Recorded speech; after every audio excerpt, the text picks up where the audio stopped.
Christian తను book నేను చదువుతున్నప్పుడు తనకి ఓ ప్రణాళిక ఉంది. నేను దేనిలోకి వెళ్ళాలి, ఒలింపిక్స్కి వెళ్ళాలి, నేను ఒలింపిక్స్లోకి వెళ్ళి దాంట్లో పార్టిసిపేట్ చేయాలి అన్న ప్రణాళిక ఉంది. కానీ వారికి ఉన్న ఆ పరిధులు దాటి వెళ్ళడానికి అతనికి ఏ అర్హత లేదు. అతను ప్రాక్టీస్ చేయడానికి సరైన నేల లేదు, సరైన క్రియలు లేవు. అలాంటప్పుడు ఆయన వాళ్ళకి ఆ ఇసుక ఉంటుంది, ఎక్కువ ఇసుకుండి చుట్టూ సముద్రం అది ఉంటుంది, సముద్రం చుట్టూ ఇసుక ఉంటుంది. ఆ ఇసుకలోనే ఆయన ప్రాక్టీస్ చేయడం మొదలుపెట్టాడు. ఇసుకలో మీరు నడిస్తే కాళ్ళు నొప్పులు పట్టేస్తాయి. బీచ్కి వెళ్ళినప్పుడు అర్థమైద్ది మనకి. బీచ్కి వెళ్తున్నప్పుడు మీరు పరిగెట్టలేరు, నడవడానికి చాలా ఇబ్బందికరంగా ఉంటుంది. అలాంటి ఇసుక మీద ఉసేన్ బోల్ట్ పారాచూట్ కట్టుకుని, పారాచూట్ అంటే ఒక టవల్లాగా ఒక దుప్పటి కట్టుకుని దాన్ని రెక్కలకు తగిలించుకుని నడిచేవాడు. అలా కొంతకాలం అయిపోయిన తర్వాత ట్రాక్టర్ చక్రాలు ఉంటాయి కదా, అవి నడుముకు కట్టుకుని పరిగెట్టేవాడు. అంటే ఇక్కడ మనం చూడాల్సింది ఏంటంటే, తనకు విజయం కావాలంటే నాకు మంచి ట్రాక్ కావాలి, మంచి సర్ఫేస్ కావాలని కోరుకోవాలి. ఉన్నదాన్ని మాత్రమే వినియోగించుకున్నాడు. అంటే తనకున్న వనరులను అతను కరెక్ట్గా వాడుకున్నాడు, ఫస్ట్ది. రెండోది, బాధ్యతాయుతంగా ఉదయమే లేచి ఉదయం ప్రాక్టీస్ చేస్తూ తన శరీరాన్ని కాపాడుకుంటూ తన దృఢత్వాన్ని పెంచుకుంటూ దరిదాపుగా 90 నెలలో 90 ఆయన పరిగెట్టే 90 నిమిషాల రన్నింగ్కి 90 నెలల శ్రమ ఉంది. ఇది బాధ్యతగా చేశాడు ఆయన. రెండోది బాధ్యత. ముందు వనరులు ఉపయోగించుకున్నాడు, రెండు బాధ్యత. మనం 9 సెకండ్లు రన్నింగ్ చేశాడు ఆయన, 9 సెకండ్లే. ఇప్పుడు కూడా వరల్డ్ బెస్ట్ రన్నర్ అవార్డు అతనికి ఉంది. ఎందుకు ఉందో తెలుసా? ఈ 3 ఎందుకు చెప్పానంటే మీకు, అతన్నే ఎందుకు తీసుకొచ్చానంటే, దేవుడు నమ్ముకున్న మనిషి, దేవుడి క్రియల్లో ఉంటున్న మనిషి అతను.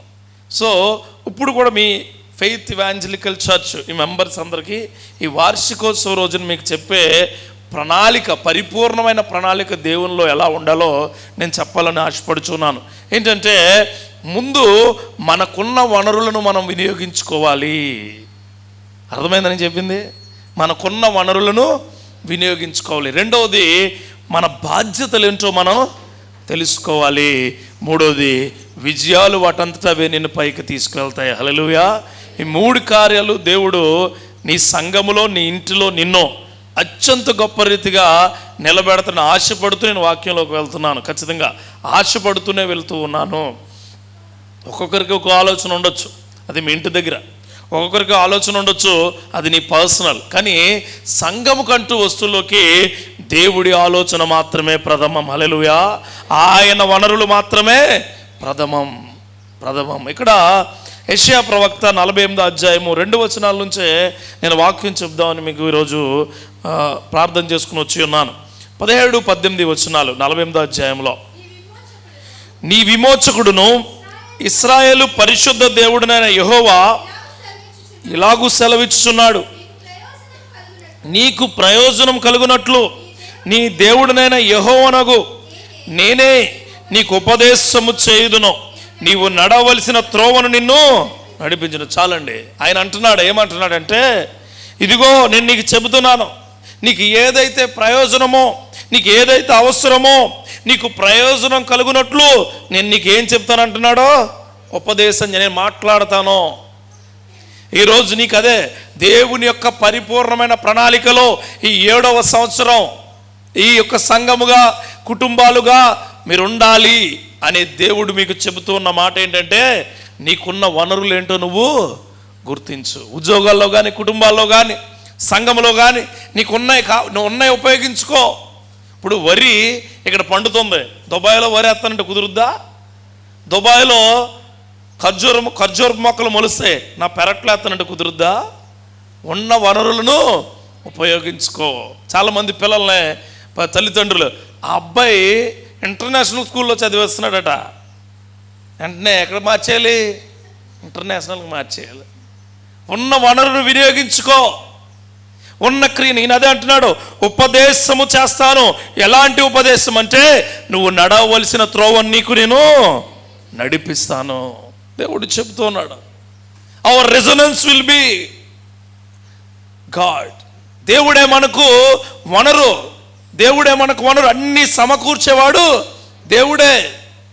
గుర్తుపెట్టుకోండి, ఈ లోకంలో ఎవరు నీకు ఇవ్వలేని వనరులను దేవుడు నీకు ఇచ్చి ఉన్నాడో అది నువ్వు వినియోగించుకోవట్లేదు అంతే. ఆరాధన చేయడానికి స్థలం ఇచ్చాడు, ఆరాధించడానికి దేవుడై ఉన్నాడు, ఆరాధనలో నీకు ఏ విధమైన ఇబ్బందులు లేకుండా వనరులు ఇచ్చారు. కానీ ఆరాధన అనే క్రియ నువ్వు చేయలేకపోతూ ఉన్నావు. ఈ ఉదయకాల సమయంలో ఈ యొక్క 6 సంవత్సరాలు పూర్తయి 7వ సంవత్సరంకు వచ్చిన ఈ యొక్క వార్షికోత్సవ సభలో, లేకపోతే ఈ వార్షికోత్సవ కూడికలో దేవుడు నీతో చెబుతున్నాడు, నీ వనరులు నీకు తెలుసా? నువ్వు నడవలసిన త్రోవను నీకు నడిపిస్తాను అనే మాట నీకు తెలుసా అంటున్నాడు ఆయన అబ్రహాముకి. అబ్రహామో, నీకు ఇచ్చిన వనరులు నా దగ్గర ఉన్నాయి, నువ్వు వస్తే అవన్నీ నేను నీకు ఇస్తాను అన్నాడు. మోషే, ఇదిగో నీకు నీకు ఒకే ఒక వనరు, ఈ కర్ర మాత్రమే. ఆ కర్ర కంట గొప్పనైన వాడు నేనై ఉన్నాను. నీకు కింద పడాయి పాము అయింది, మరలా పట్టుకున్నాడు, ఏమైంది? కర్ర అయింది. చూడ, ఎర్ర సముద్రం మీద వెళ్ళి నన్ను చూసి చేస్తే 2 పాయలుగా రాత్రికాల సమయంలో నీకు వెలిగిస్తాను, పగటి సమయంలో నీకు నేను ఇస్తాను. మోషే ఏ వనరులైతే దేవుడిచ్చాడో ఆ వనరులు ఖచ్చితంగా వాడుకున్నారు. ఈరోజు ఒక భర్తగా, ఒక భార్యగా, ఒక కుటుంబంగా, ఒక సంఘముగా నీకు ఇచ్చిన వనరులను నువ్వు వాడుకుంటూ ఉన్నావా? నీ ప్రణాళికల్లో, నీకున్న ఈ జీవిత ప్రయాణాల్లో నీ ప్రణాళికల ప్రకారము నువ్వు వెళ్ళిపోతున్నావేమో, కాదో ఇక్కడతో ఆపేయి. దేవుడికి ఒక ప్రణాళిక ఉంది. ఆ ప్రణాళిక ఏమిటంటే ఆయన ఇచ్చిన వనరులు నువ్వు సరిగా ఉపయోగించుకోవాలి. మొట్టమొదటి వనరు ఎవరు? సేవకుడే. హల్లెలూయా, సేవకుడే. మీ వనరు ఏంటి? Faith evangelical church. మీ వనరు ఏంటి? పాస్టర్ రెహబాము గారు. మీ వనరు ఏంటి? ఆ దేవుడు నడిపించబడుతున్న సంఘమై ఉండాలి. దేవుడికి స్తోత్రం కలుగునుగాక. 7 ఏళ్ళు కాదు, 70 ఏళ్ళైనా సరే మీ వనరులు మీరు గుర్తించకపోతే ఇలానే ఉంటారు. ఎప్పుడైతే నీ వనరులు, దేవుడు నీకు ఇచ్చిన క్రియను, దేవుడు నీకు ఇచ్చిన ఆలోచనను, దేవుడు నీకు ఇచ్చిన ప్రతి పరిస్థితిని గుర్తిస్తే నీ ఆరాధనకో విలువ, నీ ప్రార్థనకో విలువ, నీ కుటుంబానికో విలువ, నీ జీవితానికో విలువ, నీ సంఘానికో విలువ, నీకు ఆ పరలోకంలో గొప్ప విలువ ఉంటుంది. ఎప్పుడైతే గుర్తిస్తావో, ఏం గుర్తించాలండి?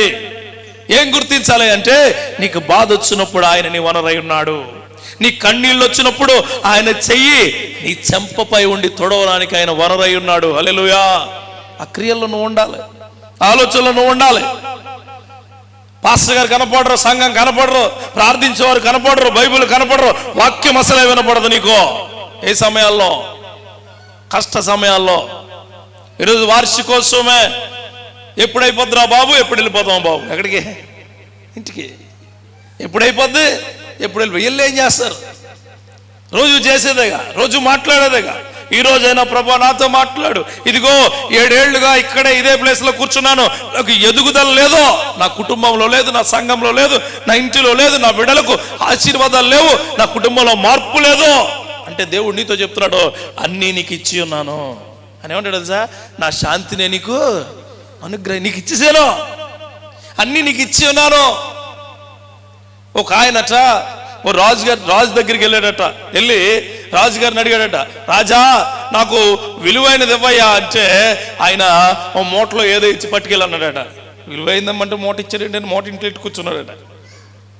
మూట ఇంట్లో ఇచ్చి కూర్చుని చాలా రోజులు అయిపోయిందంట, సంవత్సరాలు అయిపోయిందంట. వాళ్ళ మనవడు విద్యలన్నీ తెలుసుకుని వచ్చాడట. వచ్చి రాజు ఎప్పుడు రాడు, పిచ్చోడు ఇచ్చాడు, అది ఎందుకో తెలియదు, పక్కనట్టునని ఓపెన్ చేస్తే వజ్రం ఉందట. ఎన్ని రోజుల తర్వాత? దేవుడు నీకు ఇచ్చి ఉన్నాడు, ప్రార్థన అనే వజ్రం నీకు ఇచ్చి ఉన్నాడు, సహవాసం అనే వజ్రం నీకు ఇచ్చి ఉన్నాడు, సంఘం అనే వజ్రం నీకు ఇచ్చి ఉన్నాడు, కుటుంబం అనే వజ్రం నీకు ఇచ్చి ఉన్నాడు, భర్త భార్య మార్పు అనే వజ్రం నీకు ఇచ్చి ఉన్నాడు. నీ వనరులు నీ దగ్గరే ఉన్నాయి, గుర్తుపెట్టుకో. నీకంట బలమైన వాడు ఈ లోకంలో లేడు. చెప్పాడు ఆయన, నీలో ఉన్నవాడు ఈ లోకంలో ఉన్నవాడి కంట అప్పుడు ఎవడున్నాడు నీలో. Inside you there is a God inside you. ఈ లోకంలో భయపెట్టే కార్యాలన్నీ భయపెట్టే దేవుడు నీ దగ్గర ఉన్నాడు. హల్లెలూయా. నీకు దేవుడి కంట బలమైనడు ఎవరు లేరు. ఒకవేళ లేరు అని నువ్వు అనుకుంటే సేవకుడి దగ్గరకు వచ్చి 1/2 గంట 10 నిమిషాలు మాట్లాడు. ఈ మాట్లాడరు సేవకుడి దగ్గరకు వచ్చి. చాలా సంఘాల్లో మరి సంఘాలు వెళ్ళకూడదు. ఏమండి వాళ్ళు ఉన్నారు, వాళ్ళు ఎవరో వాళ్ళు కూడా నీకు ఎందుకు, వాళ్ళు ఉన్నారు చూసారు, వాళ్ళు మీకోసం అది అనుకుంటున్నారు. అవునా అనుకుంటున్నారా? పెద్ద ఉన్నారు ఇది. అయ్యగారు నెక్స్ట్ వీక్ నాకు 4 పాటలు ఇవ్వాలి. ఇచ్చేస్తాను. నువ్వన్నీ చెప్తున్నావుగా, నాకు ఇచ్చేస్తారా? నీ వనరులేంటి? What's your strength? దేవుళ్ళో స్ట్రెంత్ అంటే ఏంటో చెప్తున్నాను. దేవుళ్ళో ఏది అడ్డు లేకుండా నువ్వు మాట్లాడేదే స్ట్రెంత్. హల్లెలూయా. దేవుడి క్రియలతో చెబుతున్నాను. సంఘముకు గొప్ప వెన్నుముకగా నీ ప్రార్థన ఉండాలా.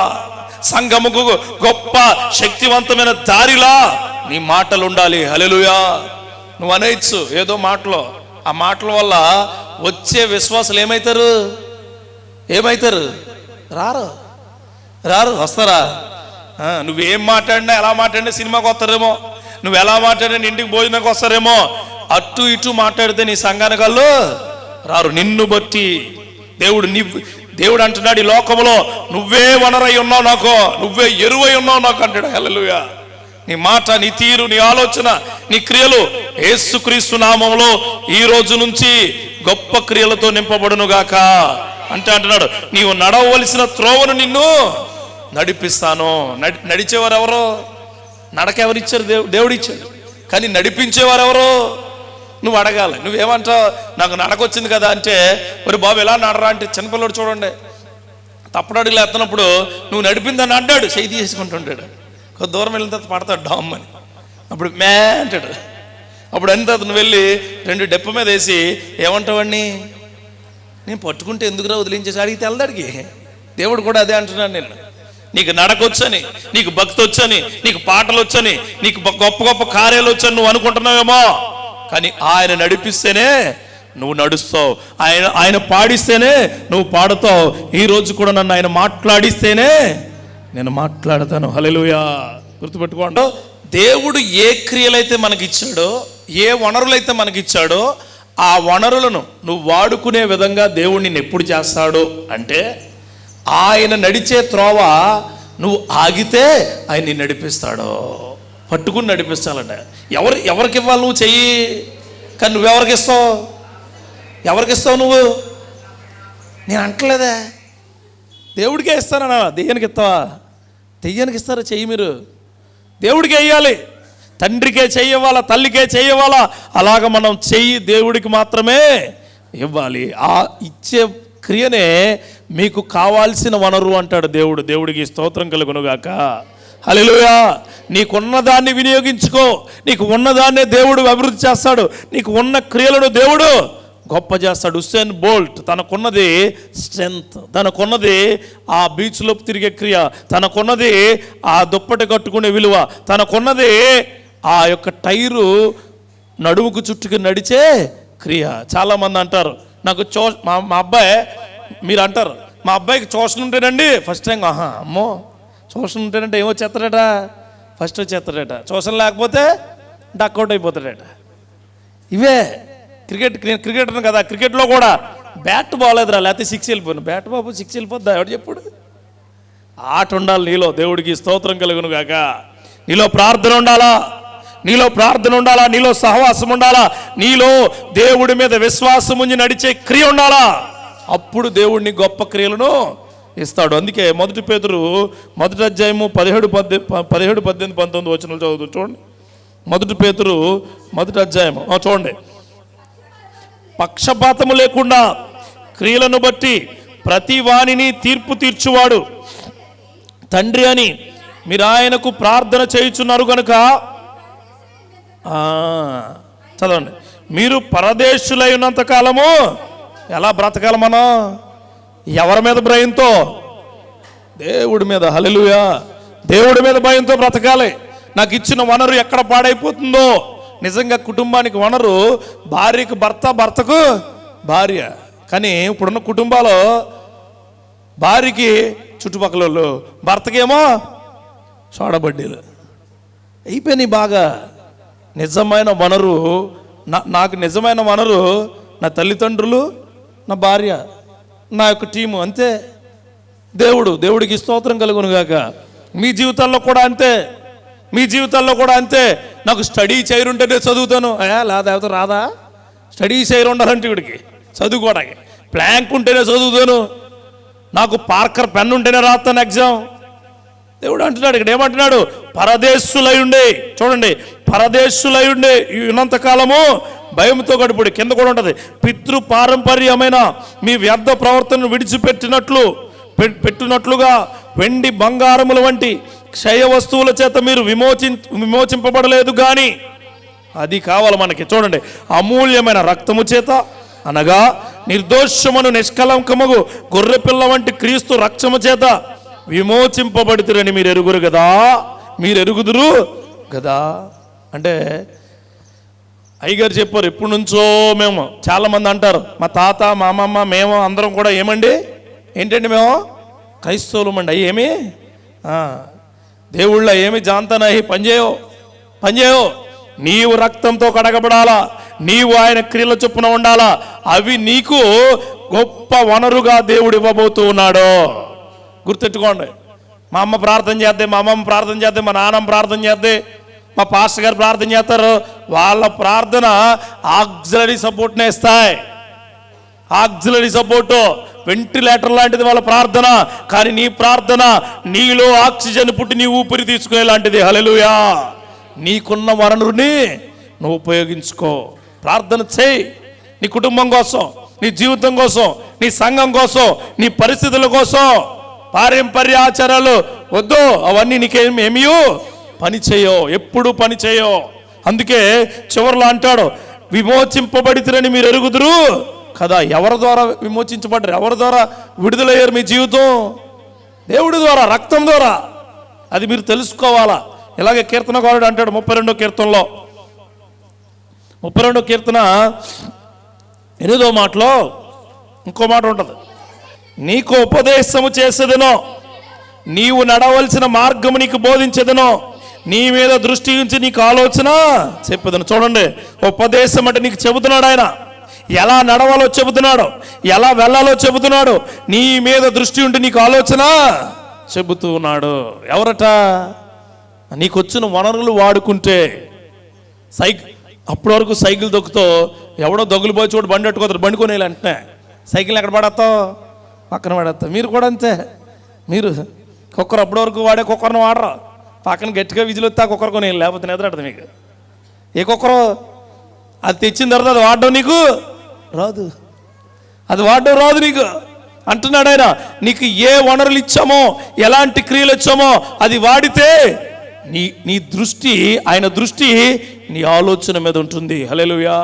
అందుకే వ్యాపారం చేసే వాళ్ళకి కానీ, కుటుంబాలు కట్టుకునే వాళ్ళకి కానీ, ఉద్యోగం చేసుకునే వాళ్ళకి కానీ, చదివే వాళ్ళకి కానీ అందరికీ చెబుతున్నాను, నీకు ఏ వనరు అయితే దేవుడిచ్చాడో ఆ వనరు మీద దృష్టి పెడితే ఆలోచన ఇచ్చేది దేవుడే. ఆలోచన ఇచ్చేది దేవుడే. ఆ ఆలోచన క్రియలు నీ కుటుంబంలో ఖచ్చితంగా జరుగునుగాక. రెండవ మాట, ఇది మొట్టమొదటి మాట. 18వ వచనం చదవండి. 18వ వచనం ఫస్ట్ పార్ట్ చదవండి.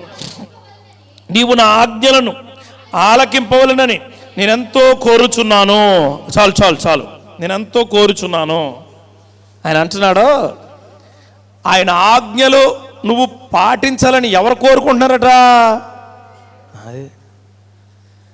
పిల్లలు తండ్రి యొక్క ఆజ్ఞలను గైకొనాలని తండ్రి ఎలా కోరుకుంటాడో, అలాగ దేవుడు ఆయన మాటలు పాటించాలని చెప్పి కోరుకుంటున్నాడట. కానీ మనం ఏం చేస్తాం? సేవకుడు చెప్తాడు ఇక్కడ దేవుడి క్రియలతో, నువ్వు పాటింతావు, అది అవదంతే అవదని చెప్పడం నువ్వెవరయ్యా? నిలబెట్టాడు, ఆయన్ని నిలబెట్టాడు. కుటుంబ భర్త కానీ భార్య కానీ కుటుంబ యజమానిగా ఉంటే ఆ యజమాని చెప్పిన మాట ఖచ్చితంగా పాటించాల్సిందే, వినాల్సిందే. అదే అంటున్నాడు ఆయన. ఏమని? నువ్వు ఆ ఆజ్ఞలు ఆలకించవలనని నేను ఎంతో కోరుచున్నాను. రెండో మాట, ఆ రెస్పాన్సిబిలిటీ. నువ్వు పరిపూర్ణమైన ప్రణాళికలో ఉండాలంటే నీకు బాధ్యత తెలిసి ఉండాలి. ఆ బాధ్యత ఎవరిస్తారో? దేవుడిస్తాడు. ఆ బాధ్యత గొప్పదై ఉండాలి. ఈ సంఘమును వాడుకోవడం వనరైతే, ఈ మైక్ను వాడుకోవడం వనరైతే నేను సరిగ్గా మాట్లాడాలా. దేవుడికి స్తోత్రం కలుగును. అర్థమైందని చెప్పింది. ఈ మైకు నాకున్న వనరు, నేను మాట్లాడడం నా బాధ్యత. హల్లెలూయా. ఈ సంఘము నీకున్న వనరు అయితే ప్రార్థన చేయడం నీ బాధ్యత, సంఘానికి రావడం నీ బాధ్యత, సహవాసంలో ఉండడం నీ బాధ్యత. నీకు భర్తనిచ్చారు, ఆ భర్తకు లోబడి ఉండడం నీ బాధ్యత. భార్యనిచ్చాడు, భార్యకు లోబడి ఉండడం నీ బాధ్యత. క్రైస్తవంలో కానీ ఈ మనుషుల జీవితాలు ఎందుకు పడిపోతున్నాయంటే బాధ్యతలు లేకపోవడం వల్ల. ఏదో వెళ్ళిపోతుంది, లైఫ్ వెళ్ళిపోనివ్వండి, దేవుడు కుదరదు అంటున్నాడు. కుదరదు నీకు ఇక్కడ అంటాడు, కుదరదు. నా ఆజ్ఞలు ఆలకించాలని దేవుడు, నువ్వు ఆశపడ్డం కదండి, దేవుడు ఆశపడుతున్నాడు నువ్వు బాగుండాలని, నువ్వు బాగా ఉండాలని దేవుడు ఆశపడుతున్నాడు. నువ్వు ఆశపడ్డం కాదు, ఆయన కోరుకుంటున్నాడు. His Dzire will be uplifting you, నిన్ను పైకి లేపుదామని ఆయన ఆశపడుతున్నాడు. నువ్వేం చేస్తావు? ఆయన ఏమో పైకి లేపుదాం అంటే నువ్వేం చేస్తావు? జారుడు వల్ల ఇష్టం నీకు. ఆయన పైన పడతాడు, టీమని అడిపోతుంది కింద, మళ్ళీ పైన పడతాడు, మళ్ళీ పడిపోతాడు. నీకు ఉద్యోగం ఇస్తాను, పైన నాకు వద్దు, ఇదిగో నీ కుటుంబం బాగుంటుంది, అయ్యి బాబాయ్ నాకు వద్దు. క్రైస్తవ జీవితం జారుడు బల్ల లాంటిది. సాతాను కిందకు లాగుతుంటే దేవుడు పైకి ఎక్కిస్తాడు. పడిపోయేది అందరికీ తెలుస్తుంది, కానీ నువ్వు ఎక్కేది ఎవరికి తెలియదు. దేవుడు అందుకే చెబుతున్నాడు, మొదటి సమూయేలు గ్రంథం 15వ అధ్యాయము 22-23 వచనాల్లో అంటాడు. ఆయన ఏమంటాడంటే చూడండి, అందుకు సమూయేలు తాను సెలవిచ్చిన ఆజ్ఞను ఒకడు గైకొనుట వలన యెహోవా సంతోషించినట్లు ఒకడు దహన బలులను అర్పించుట వలన ఆయన సంతోషించిన. ఆలోచించుము, బలులు అర్పించుట కంటే ఆజ్ఞను గైకొనుటయు, పొటేళ్లు క్రొవ్వు అర్పించుట కంటే మాట వినుటయు శ్రేష్టము. భలే చెప్తున్నాడు చూడండి. ఆయన బలులు అర్పించుట కంటే ఆయన ఆజ్ఞ వినుట, పొటేళ్ళు అర్పించుట కంటే ఆయన మాట వినుట శ్రేష్టం. అయ్యగారు చెబుతే ఇందాక అదే అంటున్నారు, ఏమని? జాగ్రత్తగా ఉండండి, సైలెంట్గా ఉండండి. ఎందుకు చెప్తున్నాడు ఆయన? ఎందుకు చెప్తున్నారు మీ సేవకురు? ఎందుకు చెప్తున్నారంటే దేవుడి మాట కాబట్టి. ఆయనకి నాకు భయం ఉంటుంది, ఎవరి మీద? దేవుడి మీద. మీకు మాత్రం ఉండాలి, లేదంటే అలాగా లేదంటే చూడండి, దేవుడు నీకు చెబుతున్నాడు యువర్ రెస్పాన్సిబిలిటీ. నీ రెస్పాన్సిబిలిటీ అన్నది నీకు గుర్తు చేస్తున్నాడు ఆయన ఈ సంవత్సరాల్లో. చూడండి, మరలా చెప్పుకున్నప్పుడు నీ బాధ్యత నీకు తెలియాలి. బిడ్డల బాధ్యత తల్లిదండ్రులకు, కుటుంబాల బాధ్యత యజమానులకు, సంఘం బాధ్యత సంఘ సభ్యులకు, దేవుని యొక్క బాధ్యత నువ్వు ఎరిగి ఉండాలి. హల్లెలూయా. అది నీకు వచ్చినప్పుడు చూడండి, ఇంకా కిందకి వెళ్తా అంటాడు 23వ వచనంలో. ఏమన్నాడు? తిరుగుబాటు చేయుట, సోది చెప్పుట అను పాపముతో సమానము. తిరుగుబాటు చేయటం, సోది చెప్పమాకండి. చాలామంది మీ బాధ్యతలు ఏమనుకుంటారంటే ఒకరి మీద ఒకరికి ఏదో చెప్పడం పెద్ద బాధ్యత అనుకుంటారు. అది బాధ్యత ఎప్పటికీ కాదు, అది పాపిష్టి పని. అలాంటి బాధ్యతలు కానీ నీకు ఉంటే యేసుక్రీస్తు నామములో ఈరోజు తొలగించబడును గాక. ఒకరి కోసం ఎవరికైనా చెప్పాలనుకున్నప్పుడు అక్కడ ఆగిపోయి ప్రభువా ఈ మాట నాలోనే డైజెస్ట్ అయిపోయి కృపను దయచేయి అని అడగాలి దేవుడు. ఖచ్చితంగా అప్పుడు ఆ మనసు ఇస్తాడు దేవుడు. అలా కాకుండా ఏం చేస్తావు నువ్వు బెలూన్ నువ్వు తీసుకుంటావు, లోపల ఆడి చెవులు ఊది వెళ్ళావు, అప్పటివరకు నిద్ర పడదు నీకు, లోపల గ్యాస్ట్రిక్ ట్రబుల్ నీకు. వెంటనే లోపల గ్యాస్ట్రిక్ వచ్చి పెద్దగా పట్టు ఎక్కువైపోద్ది, అన్నీ ఎక్కువ. కమాన్ ఉఫ్ అయిపోయి అమ్మాయ ఇప్పుడు ప్రశాంతంగా నిద్రపోతాను నేను ఇంట్లో, అప్పటి వరకు నిద్ర పడదు నీకు. వెంటనే అంటున్నాడు ఆయన, తిరుగుబాటు చేయుట, సోదె చెప్పుట అను పాపముడితో సమానం. ఏదట? దేవుడి ఆజ్ఞ వినకపోవడం. ఒకవేళ నీకు అలాంటి సోదె చెప్పి అలాంటి తిరుగుబాటు చేసే క్రియలు నీకు వస్తే జాగ్రత్త. నీ బాధ్యతలు అవి కాదు, ఎప్పటికీ కాదు నీకు ఆ బాధ్యతలో. దేవుడు బాధ్యతగా కుటుంబాన్ని ఇచ్చాడు, దేవుడు బాధ్యతగా సంఘాన్ని ఇచ్చాడు, దేవుడి బాధ్యతగా ఆ దేవుడి యొక్క వాక్యాన్ని నీకు ఇచ్చి ఉన్నాడో. నీకు మాట చెప్పనా? నువ్వు ఏదైతే చేస్తున్నావో నీ బిడ్డలు అదే కోస్తారు, గుర్తెట్టుకో. నువ్వు ఏదైతే చేస్తున్నావో ఈరోజు నీ బిడ్డలు అదే కోస్తారో.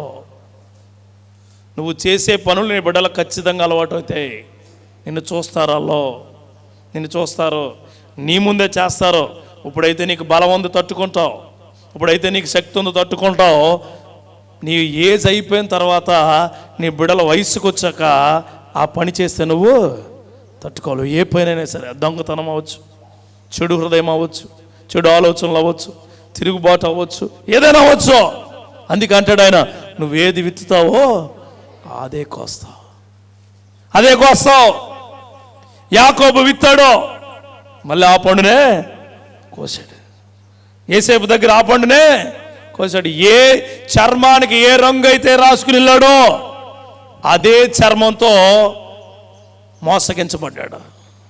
ఎవరి చేత? వారి కొడుకుల చేతనే. ఈరోజు మీకు చెబుతున్నాను, చాలా జాగ్రత్తగా ఉండండి. నీ బాధ్యత తిరుగుబాటు చేయడం కాదు, నీ బాధ్యత సోది చెప్పడం కాదు, నీ బాధ్యత దేవుణ్ణి వదలడం కాదు, నీ బాధ్యత కుటుంబాన్ని కట్టుకోవడం, నీ బాధ్యత సంఘమును కట్టుకోవడం. హల్లెలూయా. కిందకి వెళ్తా అంటాడు ఆయన, ఏమని? మూర్ఖతను అగపరచుట, మాయా విగ్రహము, గృహదేవతలను పూజించుటతో సమానము. యెహోవా ఆజ్ఞను విసర్జించదు గనుక నువ్వు రాజుగా ఉండకుండా ఆయన నిన్ను విసర్జించిననగా చాలు. దేవుడి యొక్క మాటను ఎవరైతే బాధ్యత నుంచి తప్పించబడతారో వారు భార్యగా కానీ భర్త కానీ ఫెయిల్ అవుతారు. భార్యగా కానీ భర్త అంటే ఈ లోకానుసారంగా భార్య కానీ నీ మాటకు ఏముండదు, విలువ ఉండదు, విలువ ఉండదు. తల్లిగా నువ్వు నీ బిడ్డలకు, నీ బిడ్డల దగ్గర నీకు విలువ ఉండాలి. తండ్రిగా నీ బిడ్డల దగ్గర విలువ ఉండాలంటే ఖచ్చితంగా దేవుడి యొక్క ఆజ్ఞ నువ్వు అనుసరించాల్సిందే. చాలామంది ప్రార్థన చేయడం, నా మాట అంటే లెక్కే లేదండి. ముందు నీ మాట అంటే కాదు, దేవుడి మాట అంటే నీకు లెక్కలేదు. హల్లెలూయా. అర్థమైందా లాజిక్? నా మాట అంటే లెక్కలేదండి అని మీలో చాలామంది కనిపించవచ్చు. మీ తండ్రి దగ్గర కానీ, మీ తల్లి దగ్గర కానీ, నీ భార్య దగ్గర కానీ, నీ చుట్టాల దగ్గర కానీ, సంఘంలో కానీ. ఎప్పుడైతే నువ్వు ఆ మాట అంటున్నావో దానికంటే ముందో మాట ఉంటుంది. ఏంటో తెలుసా? ఏంటి? దేవుడి మాట నీకు లెక్కలేదు. దేవుడి మాట నీకు లెక్క ఉంటే నీ మాటలు అందరూ లెక్కలోకి తీసుకుంటారు. హల్లెలూయా. ఆ కృపాక్రియలు దేవుడిని ఖచ్చితంగా ఇచ్చునుగాక. యోహాను సువార్త 14:21 ఉంది. నేను ఇబ్బంది పెట్టలేమ్మా. 21 నా ఆజ్ఞలు అంగీకరించి వాటిని గైకొన వాడే నన్ను ప్రేమించువాడు, నన్ను ప్రేమించువాడు నా తండ్రి వలన ప్రేమించబడను. లాస్ట్ మాట చాలా బాగుంటుంది. నేను వాడిని ప్రేమించి వానికి నన్ను కనపరుచుకుందునని చెప్పాను. ఆయన ఆజ్ఞ అనుసరిస్తేనట ఆయన ప్రేమిస్తాం, అదంతా ఒకటి. తండ్రిని ప్రేమిస్తాం, అదంతా ఒకటి. మూడోది చెప్తున్నాడు ఏమనంట, ఆయన ఆజ్ఞను అనుసరించి ప్రేమిస్తే ఆయన నీకు కనపడతాడట. దేవుడికి స్తోత్రం. మనుషులు కనపడడం కాదండి. చూడండి, భీమవరం లేకపోతే ఇంకో చోటకి వెళ్తే మీ ఊరోళ్ళు కనపడితే ఎలా వచ్చావా, ఎందుకు వచ్చావా, ఎంత ఆనందంగా ఉందో, దా డ్రింక్ తాగుదాం అంటారా మీరు? అనరా, పారిపోతారు మీరు. అమలాపురం వచ్చారనుకోండి ఎవరైనా, నేను కనపడ్డాను అనుకో, వచ్చాడు రెడీ అంటారా, అన్న వచ్చాడు అంటారా, అన్న దగ్గరికి వెళ్దాం అంటారా, లేకపోతే ఏదో ఫీలింగ్ ఉంటుంది కదా లోపల. దేవుడు నీకు అదే చెప్తున్నాడు. ఏమంటున్నాడంటే, బాధ్యతగా దేవుడిని నువ్వు కోరుకుంటే, ఆయన ఆజ్ఞలను నువ్వు పాటిస్తే నీ దగ్గరికి వచ్చి కనిపిస్తాడట ఆయన. దేవుడికి స్తోత్రం. మాకు రోజు దేవుడు కనిపిస్తాడు, రోజు దేవుడు మాట్లాడుతాడు మాతో. ఎలాగన్నా అంటే, ఎలాగంటే బైబిల్ తీసినప్పుడల్లా మాట్లాడతాడు. ఒక ప్రతిసారి దేవుడు నీతో మాట్లాడతాడంటే ఎప్పుడైనా కొత్తగానే ఉంటుంది బైబిల్. హల్లెలూయా. ప్రతి ఓపెన్ చేసిన ప్రతిసారి వాక్యం నీతో మాట్లాడితే ఎప్పుడు కొత్తగానే ఉంటుంది బైబిల్. ఎప్పుడు అదే బైబిల్ అంటే ఆయన మాట నీకేమవట్లేదు, అర్థం కావట్లేదు. ఆయన మాట నీకు వినపట్లేదు. అందుకే అంటాడు, రక్షింపనేరకపోయినట్టు నా హస్తము కొరచ కాలేదు, విననేరకపోయినట్టు నా చెవులు. హస్తము కొరచ అయిపోయింది, చెవులు మందమైపోయినాయి. ఎవరికి? అదే చర్చి కదా, అదే బైబిల్ కదా, అదే ప్రార్థన కదా, అదే అదే అదే అదే అనుకున్న వాళ్ళకి. కానీ సంఘంకి వచ్చుకునే వాళ్ళ బాధ్యత ఏంటంటే, నేను వస్తే, నేను ప్రేమిస్తే, ఆయన ఆజ్ఞ అనుసరిస్తే ఖచ్చితంగా నాకు ఆయన కనిపిస్తాడో. హల్లెలూయా. ఆ కనిపించే క్రియే దేవుడిని ఖచ్చితంగా ఇవ్వబోతున్నాడు. చివరి మాట చెప్పి అంటే ఫిలిప్పీలకు రాసిన పత్రిక ఒకసారి తీస్తారా? ఫిలిప్పీలకు రాసిన పత్రిక 2వ అధ్యాయము 12వ వచనం చేయండి. లాస్ట్లో చదువు. భయముతోనూ వణుకుతోనూ మీ సొంత రక్షణను కొనసాగించండి. నేను రక్షణ తీసుకునే వాళ్ళు ఖచ్చితంగా చెప్తున్నాను ఓ మాట. నీ రక్షణ ఎవరో ఇస్తే రాలేదు నీకు. నీ రక్షణ ఎవరో తీసుకోమంటే నువ్వు తీసుకోలేదు. నీ రక్షణ నీ జీవితాంతం దేవుని మీద భయముతోనూ వణుకుతోనూ బ్రతికేలా ఇచ్చాడు దేవుడు. హల్లెలూయా. అందుకే నీ రక్షణ భాగ్యాన్ని భయముతోనూ వణుకుతోనూ కొనసాగించాలి. అది నీకు ఇచ్చిన రెస్పాన్సిబిలిటీ దేవుడు. హల్లెలూయా. ఎక్కడ కోల్పోతానో, ఎక్కడ నిగ్రహం కోల్పోతానో, ఎక్కడ పాపంలో పడిపోతానని బ్రతుకే నిజమైన బ్రతుకు. చాలామంది అంటారు, నేను బాగానే బతుకుతున్నాను దేవుళ్ళో అన్నదాహం. నేను తప్ప ఎవరో గొప్పగా బతకలేరు అనుకున్నది గర్వం. భయపడుతూ బ్రతుకుతున్నానమ్మా, ఎప్పుడు తప్పిపోతానో అని. ఎప్పుడు దేవుడి ఆజ్ఞల్లో మీరు బ్రతుకుతానని భయమేస్తుంది. ఎప్పుడు ఆయన అడుగుల్ని ఎప్పుడు తప్పిపోయి బయటికి వెళ్ళిపోతున్న భయమేస్తుంది. ఎప్పుడు చెడు కార్యాల వైపు వెళ్ళిపోతున్న భయమేస్తుంది. అయినను ఆయన కృప నన్ను కాపాడుతున్నది అన్నదే దేవుడి యొక్క మహాకృప. ఆ కృప నీకు కావాలని, ఆ బాధ్యత నీకు కావాలని నువ్వు కోరుకోవాలి. ఆ బాధ్యత దేవుడు ఖచ్చితంగా నీకు ఇస్తాడు. పరిపూర్ణమైన ప్రణాళిక దేవుడు నీకు ఇస్తున్నాడంటే గుర్తుపెట్టుకో, నీ బాధ్యత చాలా గొప్పగా ఉండాలి. దేవుళ్ళో చాలా కుటుంబాలు భార్య భర్తలు, నిన్న కాక మొన్న చిన్న పెద్ద గొడవ అయింది ఒక కుటుంబంలో. 2 పిల్లలు, 8 సంవత్సరాలు ఒకడు, 7 సంవత్సరాలు ఒకడు. నీకు ఇష్టం లేకపోతే చెప్పు, విడిపోదాం అంతే. ఏంటంట? విడిపోతారంట. ఇష్టం లేకపోతే చెప్పట విడిపోతారట. ఇదే బాధ్యత. ఆ 2 బిడ్డల బాధ్యత ఇదా? ఆ 2 బిడ్డలు అట్లాంటి బాధ్యత. దేవుడి నామంలో మీకు చెబుతున్నాను, భార్య భర్తల మధ్యన అద్భుతంగా ఉండవలసిన బాధ్యత ఏంటంటే మన బంధం ఎక్కడ విడుదలైపోద్దని భయముతో వణుకుతూ బ్రతకాలి. హల్లెలూయా. దేవుడి మీద భక్తితో ఉంటూ మనం ఎప్పుడు ఇలాగే బ్రతకాలి. కోపతాపాలు ఉంటాయి, ఇబ్బందులు ఉంటాయి, ఇరుకులు ఉంటాయి, కక్షలు ఉంటాయి, ఒకరి మాట ఎక్కువ ఒకరి మాట తక్కువ ఉంటుంది. అయినను దేవుడి మీద భయముతోను వణుకుతోను నీ భర్త నీ భార్య ఆనందంగానే ఉండాలి. హల్లెలూయా. ఎప్పుడైతే ఈ శని ఎప్పుడు వదులుతుందో బాబు, ఏటా మళ్ళీ దానికి ఓ పేరు ఆడతారు, ఏంటి శనట. రాత్రి ఆ మాట చెప్పినట్టు నేను ఒకటే మాట అన్నాను, విడదీసేవాడు కలిపేవాడు దేవుడే అని అనుకుంటున్నారు వాళ్ళు. వినండి మరి కట్టకనల్లా, విడదీసేవారు కలిపేవాడు దేవుడే అని అనుకుంటున్నారు వాళ్ళు. దేవుడు విడదీసేవాడు ఎప్పుడు కలిపేవాడే. హల్లెలూయా. చప్పట్లతో. దేవుడు ఎప్పుడు కలిపేవాడే, దేవుడు ఎప్పుడు ఉంచేవాడే, దేవుడు ఎప్పుడు నిలబెట్టేవాడే, దేవుడు గొప్పగా నిలబెట్టి నడిపించేవాడే. అది మన బాధ్యత. విడగొట్టాడు దేవుడు ఎవరిని? ఎర్ర సముద్రాన్ని విడగొట్టాడు, యోర్దానుని విడగొట్టాడు, యెరికో కోటలను విడగొట్టాడు, సముద్రాన్ని ఉప్పొంగి అలలను విడగొట్టాడు. కానీ మనుషులను ఆయన ఎప్పుడు విడగొట్టలేదండి. ఇస్కరియోతు యోధానే విడగొట్టలేదు. ఆయన విడగొట్టాడా? ఒరే నువ్వు నా దగ్గర నుంచి వెళ్ళిపోనాడా? మళ్ళీ సైలెంట్గా ఉన్నాడు ఆయన. మన దేవుడు ఎలాంటి చూడంటే, నువ్వు ఆయన ఆజ్ఞను ఫాలో అయితే నిన్ను ప్రేమించి నీకు కనపడతాడు. తోమ కనపడ్డాడు. ఆయన కనపడి తోమ బాధ్యత ఏంటంటే, నేను నీ సంకలో చెయ్యి పెట్టాలా, నీ డొక్కలో వేలు పెట్టాలా, నీ హస్తంలో వేలు పెట్టాలా అన్నాడా? ఏ బాధ్యత? తెంగరోడు బాధ్యత చూడండి ఎంత బాధ్యత అంటే, అలా పెడితేనే నేను నమ్ముతా అన్నాడు. ఆయన వచ్చి అంటాడు, నీదదే కదా మాట, నేను ప్రేమిస్తున్నాను, నువ్వు దగ్గర రమ్మా, దగ్గర పెడతావా? వెంటనే మోకరించి, నేను పాపినయ్యా, నా దగ్గర నుంచి దూరంగా వెళ్ళిపో, నేను పాపిని, క్షమించలేని పాపిని అని ఎవరన్నారు? తోమా. పేతురు అంటాడు, వల వచ్చేసిన తర్వాత, క్షమించండి అయ్యా, నేను పాపిని, ఒక్క మాట కూడా నీది నేను ఫాలో అవడానికి కూడా అర్హుణ్ణి కాదు అంటాడు ఆయన. అలాంటి రెస్పాన్సిబిలిటీ మనకు కావాలి. అలాంటి రెస్పాన్సిబిలిటీ. పాపంలో బ్రతుకుతూ, పాపంలో ఉంటూ, పాపాన్ని జుర్రుకుంటూ, పాపపు క్రియల్లో ఉంటూ దేవుడు ఎట్లాంటి వాడు అని నువ్వు కనిపెట్టకుండా నీ బ్రతుకు నువ్వు బ్రతుకుతూ ఉంటే నీకు ఆశీర్వాదాలేమీ రావు. దేవుడి దగ్గర ఒకటి అడగాల, ప్రభువా, ఈయన అంటాడు చూడండి, భయముతోనూ వణుకుతోనూ నా సొంత రక్షణను. తర్వాత అంటాడు చూడండి, తర్వాత ఏమంటాడు, ఎందుకనగా మీరు ఇచ్చయించుటకును కార్యసిద్ధి కలగజేసుకున్నటకును దయా సంకల్పం నెరవేర్చుటకై మీలో కార్యసిద్ధి కలగజేయవాడు దేవుడే. ఈరోజు గుర్తుపెట్టుకోండి, నీ బాధ్యత దేవుడు ఆజ్ఞను పాటించడమే. ఎప్పుడైతే పాటించావో అన్నీ ఆయన సమకూరుస్తాడు. హల్లెలూయా. అప్పులు ఉన్నాయా?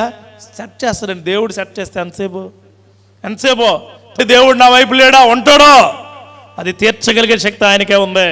కుటుంబంలో గొడవలు లేవా? ఉంటాయి. కుటుంబ గొడవలు తీర్చగలిగేవాడు దేవుడు మాత్రమే. సంఘంలో ఇబ్బందులు ఉంటాయి, కానీ సంఘ ఇబ్బందులు తీర్చగలిగిన వాడు దేవుడు. ఆయన అంటాడు చూడండి, కార్యసిద్ధి కలగజేయవాడు. కార్యసిద్ధి అంటే ఏంటి? కొన్ని మాటలకు అర్థాలు తెలదు మనకి. కార్యసిద్ధి అంటే ఖచ్చితంగా జరిగేది. ఆమేన్. ఖచ్చితంగా. గర్భఫలం లేని వాళ్ళు అనుకుంటారు, గర్భఫలం లేదో గర్భఫలం లేదో ఒకటి అనుకోవాలా. గర్భఫలమైన కార్యసిద్ధి కలగజేయవాడు దేవుడే. ఆయన ఆజ్ఞను పట్టుకుంటే నీకు ఆశీర్వాదం ఇస్తాడు ఆయన. నువ్వేం పట్టుకుంటావు? ఆ ఆజ్ఞను పట్టుకోగానే ఏం కావాలి నీకు? ఆశీర్వాదం కావాలి. తంబేవి కానీ కోట బియ్యం వచ్చేయాలి. నీకు ఎలాగెత్తారు? ఎవడాడు? తంబేస్తేనే బియ్యం ఇస్తారు. ఇంటింటికి బియ్యం ఇస్తారుగా. తంబేస్తేనే ఇస్తారు. నేను తంబేయనండి అంటే మీరు బయటికి వెళ్ళండి అంటాడు. అంతే. దేవుడి ఆజ్ఞను పాటిస్తే ఆశీర్వాదాలు తీసుకునే కృప దేవుడికి ఇస్తాడు. చివరిగా వచనం చెప్పి నేను ముగిస్తాను చూడండి. 18వ వచనంలో చివరి మాటలు ఉన్నాయిగా, చదివండి. ఆలకించిన ఎడల నీ క్షేమము ఎలాగట? నదిని ఎవడన్నా ఆపుతాడా? నది. నీ నీతి సముద్ర తరంగముల వలెను.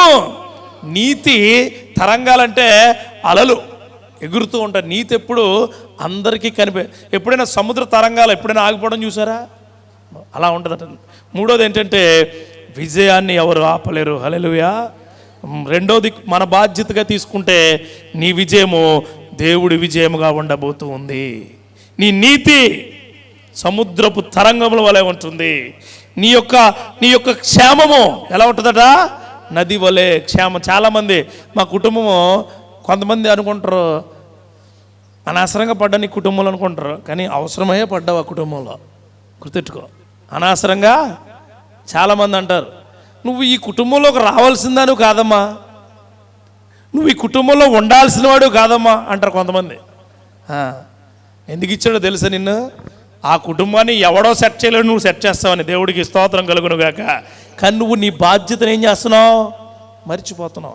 ఒకవేళ ఈ కుటుంబంలో నన్ను కోడలుగా, ఈ కుటుంబంలో నన్ను అల్లుడుగా పెట్టేశారు అని నువ్వు అనుకుంటూ ఉంటే దేవుడి నామలో చెబుతున్నాను, నువ్వు చాలా శ్రేష్ఠురాలువే. నువ్వు చాలా నీ క్షేమం అట ఎలా ఉంటుందట? నది వలెనో. It's a river. అసలు ఎవరు ఆపలేరు అదే. It's a floating river. అందుకే యెషయా ప్రవక్త అంటాడు 26వ అధ్యాయంలో 3వ వచనం 4వ వచనం తీయండి.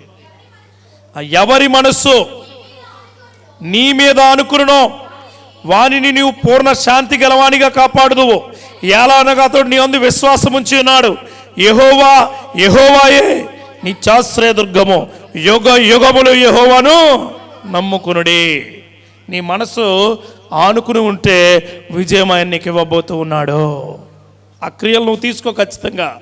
ఆ కృప నీకు కావాలి, ఆ క్షేమం నీకు కావాలి. నీ క్షేమము నది వలె ఉంటుందట. ఏ నది? ఎవరు ఆపలేని నది. చూడండి, చుట్టూ ఉన్న పరిసరాలను బట్టి బోల్డ్ చెప్తాడు దేవుడు నీకు, కానీ ఏం నీకు తెల్ల కదా. సముద్రం చూపించాడు, ఆగండి. సముద్రం ఆగుద్దా? సముద్రం నువ్వు ఆగమను ఒకసారి. అలల దగ్గరికి వెళ్ళి రాక చాలామంది అలల దగ్గరికి నడుచుకుంటూ వెళ్ళి చీర కానీ లేకపోతే ప్యాంట్ కానీ అంటారు, అలా తడిసి పరిగెట్టుకొచ్చేస్తారు. కాసేపు మళ్ళీ వెళ్ళి మునిగేస్తారు. ఆగుద్దా? అదే అంటాడు ఆయన. నది ఆగుద్దా? పోనీ కాలంలో అయితే ఆగుతాయి, అక్కడెక్కడ లోకలు ఎడుతుంది. నదులు ఏమోగుతాయండి? నదులు ఆగుతాయా? వరదను ఎవడన్నా ఆపగలదురా? వరదనే ఆపలేడు, వచ్చే బురదనే ఆపలేడు, ఎప్పుడూ ఆపలేడు. అలా ఉంటుందండి నీకు క్షేమం. రోమిలకు రాసిన పత్రిక 13వ అధ్యాయం. మరియు నిద్ర మేలుకొని వేళ అయినదని తెలుసుకుని అలాగూ చేయుడి. మనము విశ్వాసమైనప్పటికంటే ఇప్పుడు రక్షణ మనకు మరీ సమీపంగా ఉన్నది. రాత్రి చాలా గడిచి పగలు సమీపం ఉన్నది కనుక మనం అంధకార క్రియలను విసర్జించి తేజస్ సంబంధమైన యుద్ధోపకరణములు ధరించుకుందాం. ఆగండి. ఆయన ఏమంటున్నాడో తెలుసా? రాత్రి అయిపోయిందట, ఏం సమీపిస్తుందట? చదవండి ఒకసారి. రాత్రి చాలా గడిచి పగలు అన్నదానికి దేవుడి యొక్క తేజోమయమైన కాంతి నిదర్శనం. అది నీ దగ్గరకు, అంటే విజయం నీ దగ్గరకు వస్తుంది. రాత్రి అనే అంధకార క్రియ నీ దగ్గర నుంచి వెళ్ళిపోతూ ఉంది. ఇప్పుడు వెనక్కి తిరగమాకండి, ముందుకుండండి. వెనక్కి తిరగమాకండి. ఈ 7వ సంవత్సరంలో అనేక గొప్ప కార్యాలు మీ సంఘంలో దేవుడు చేయబోతున్నాడు. ఇది ప్రేరేపణ బట్టి చెబుతున్నాను. హల్లెలూయా. కానీ